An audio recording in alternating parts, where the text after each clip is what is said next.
आपल्या जिल्हा परिषद पंचायत समितीच्या निवडणुकीचा तर आपल्या पाटण तालुक्यामध्ये प्रामुख्याने आपल्याला माहित आहे की आपल्याला त्या ठिकाणी नक्कीच ताकदीने लढायला लागणार आहे। समोरची ताकद मोठी आहे, संघर्ष आहे, या सगळ्या गोष्टी आपण अनुभवलेल्या आहेत, आमच्यापेक्षा जास्त तुम्ही अनुभवलेल्या आहेत आणि त्या ह्याच्यातनं आपण पार्टी सगळी जी आहे ती टिकवून ठेवण्याचं काम हे पाटणमधल्या भाजपच्या कार्यकर्त्यांनी पदाधिकाऱ्यांनी केले। आता सत्यजित सिंह पाटणकर आणि त्यांचे सर्व पदाधिकारी आपल्या बरोबर या आपल्या भाजपमध्ये आले आणि आम्ही आता भले सगळ्यांचे आम्ही नाही पण जे जे आपल्या आधी आले आपले मंडल अध्यक्ष वगैरे एक सगळ्यांचं आहे की म्हणजे सगळे आम्ही एकत्र आहोत। फक्त सगळ्यांचं म्हणणं एकच आहे की जुन्या नवीन असा मेळ बसवा,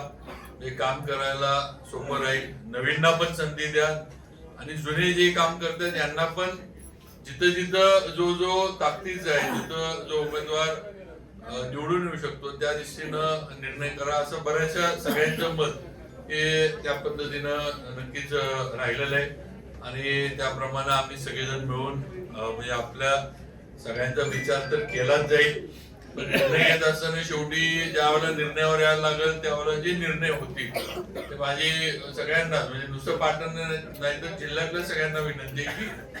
भाजपच्या माध्यमातून जे निर्णय उद्याच्या याच्यामध्ये केले जातील कुठलेही गटतट न बघता निर्णय आम्ही करू, हा नक्कीच माझा आपल्याला या ठिकाणी सर्वांच्या वतीनं शब्द आहे। गटातटाचे निर्णय होणार नाहीत पक्ष म्हणून आणि समोरच्या आपला जो उमेदवार आहे त्याची सगळ्यात महत्वाचं म्हणजे निवडून येण्याची क्षमता, कारण शेवटी नुसतं माझ्या जवळच आहे किंवा माझ्या बरोबर माझ्या गाडीत फिरतो म्हणून तिकीट द्या, पण त्याला जर मतदारसंघात कोण विचारतच नसलं, त्याच्या मागं कोण नसलं तर नुसतं माझ्यावर फिरतोय म्हणून द्या आणि सीट घालवा असं पण आपण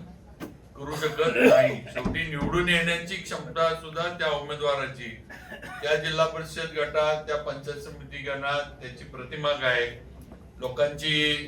त्याच्याबद्दलचे विचार काय आहेत, त्याच्या माग म्हणजे मतदार किती आहेत किंवा मतदारांची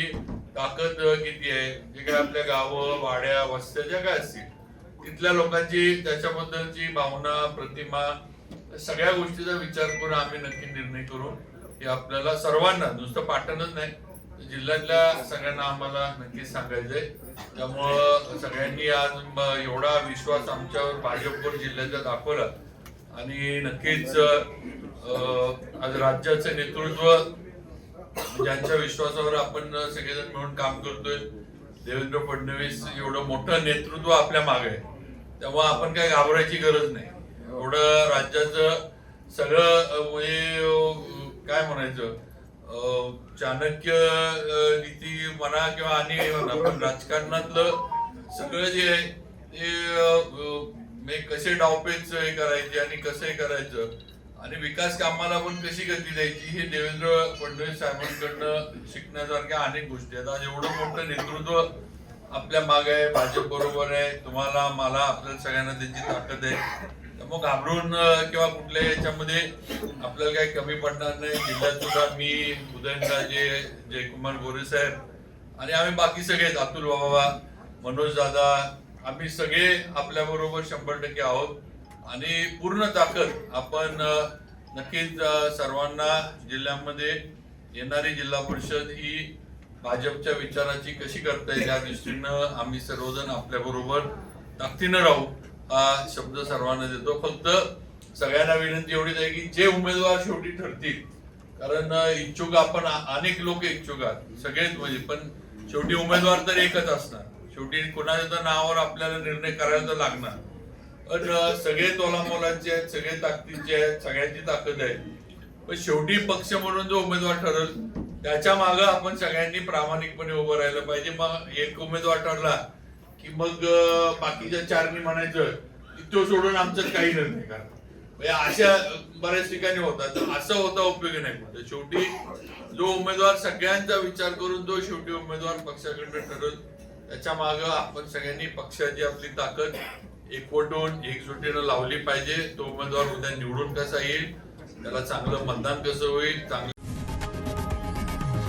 लोकशाही मराठी ऐका, पहा, जागरूक रहा.